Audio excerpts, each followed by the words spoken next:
बोलिए प्रेम से श्री सद्गुरु महाराज की जय। बंदो गुरुपद कंज कृपा सिंधु नर रूप हरि महामोहतम पुंज जासु वचन रवि करनिकर। आज का विषय है ज्ञान से मुक्ति होती है। उत्तर गीता का एक श्लोक है, आहार निद्रा भय मैथुनम चौ सामान्य मय तत् पशुभिर्न रानाम ज्ञानम नरामधिकम विशेषो ज्ञानेन हीनः पशुभिः समाना। मनुष्य और अन्य जितने तरह के प्राणी हैं उनमें विषयों का जो ज्ञान है वह सबको एक तरह है। जिस तरह से मनुष्य विषय सुख लेता है उसी तरह अन्य प्राणी भी लेते हैं। इस तरह हम देखते हैं तो मनुष्य और दूसरी योनियों के जीवों के व्यवहारों में कोई फर्क नहीं दिखाई देता है। संत महात्मा लोग कहते हैं कि अगर मनुष्य केवल विषय ज्ञान में ही रह गया तो पशु से वह किसी तरह श्रेष्ठ नहीं है, वह पशु तुल्य ही है। उपनिषदकार कहते हैं मनुष्य में अगर ज्ञान है तब तो वह अवश्य श्रेष्ठ है।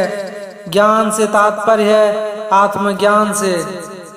संसार के पदार्थों का ज्ञान सबको है, फर्क इतना ही है कि कोई काम करने के लिए कम जानता है तो कोई विशेष जानता है। इस आत्मज्ञान को जानकर लोग सचमुच मनुष्य बनते हैं। जब तक ज्ञान नहीं होता, गोस्वामी तुलसीदास जी महाराज कहते हैं, पशु बिनु पूछ विषान, अर्थात वह बिना सिंग पशु का पूछ का पशु है।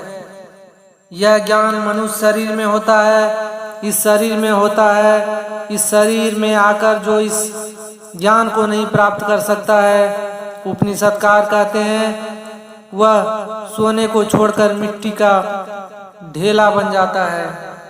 ज्ञान सोचम परित्यज ब्रह्म यो रमते नर स मूढ़ कंचनम त्यक्त्वा लोष्ठनम गृह्णाति सुब्रत।